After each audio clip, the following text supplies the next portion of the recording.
Well, it's the beginning of another year, so it's a good time to start thinking about how you're doing your recruiting, the processes you have in place. Do you have growth objectives, what your aims are for your business? And as a part of that, one of the things that gets forgotten about is what happens when you actually find that right person. You make the offer, they accept it, they come on board. Then that whole process of onboarding. How do you do that? Do you just give the person a desk and maybe sit next to somebody and hope that they get started by themselves? Do you give them your policies and procedures?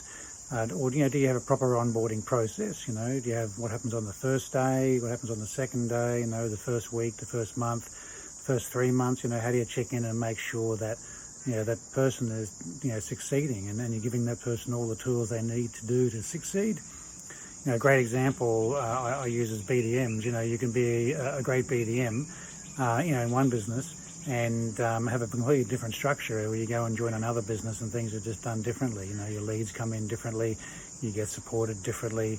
So, how does that BDM, succeed in your business? You've done all the work to get them on board, so how do you make that person successful? So it's a critical thing to think about, and if you don't have processes in place, then it's a good idea to have something in place. Something's better than nothing.